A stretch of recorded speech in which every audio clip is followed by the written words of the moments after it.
The promulgation of the Constitution of Kenya 2010 is heralded to have brought a major boost to the Freedom of Information campaign, with the recognition of the right to information under Article 35 of the Constitution and in several statutory legislation such as Section 96 of the County Government Act 2012 and Access to Information Act 2016.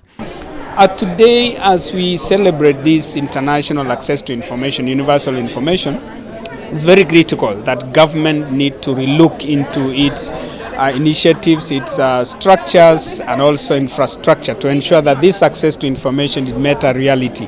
And especially in this technological era, they need to make information available in every front. And because, you know, the majority of the Kenyans, and we say they are techno-savvy, they really use a lot of internet, they really go to the website to access information. That is very critical for them, again, to ensure that this information is also available in every front and every platform. Media, together with other stakeholders, have been striving to shine light on the secrecy that allows corruption to thrive by working with relevant stakeholders to influence comprehensive implementation of access to information laws, something the Media Council of Kenya has brought to light. This year, Kenya was ranked the best East African country in the Global Press Freedom Index after moving from position 102 to 69.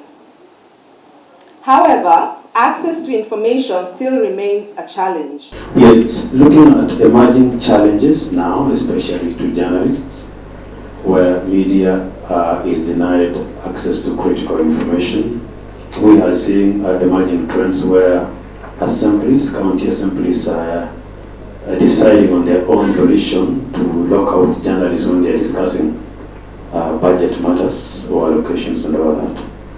Or when we have the public accounts or the public investment committees calling people to ask questions and the request is made to exclude journalists and all that. So while we have made certain progress, we are looking at emerging challenges. With the theme Artificial Intelligence, E-Governance and Access to Information, public officers have not been proactively releasing information to the public and the media as required by law, hence making it almost impossible to win the war on graft and human rights violation. We have been able as a government to create various structures and systems and even infrastructure to facilitate seamless communication of information to our people.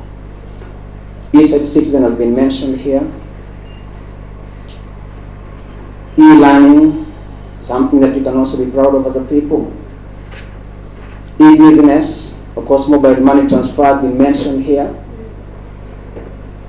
But let me also mention here e-medicine or telemedicine.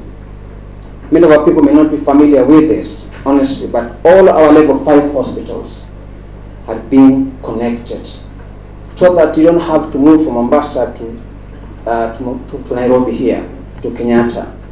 You can actually be able to have your diagnosis sent to somebody, to another doctor here, to be able to provide interpretation of what it is. As we mark this day on access to information, stakeholders and media practitioners recommend that it will be prudent if we all assess the effectiveness of access to information laws in Kenya, especially in the fight against corruption.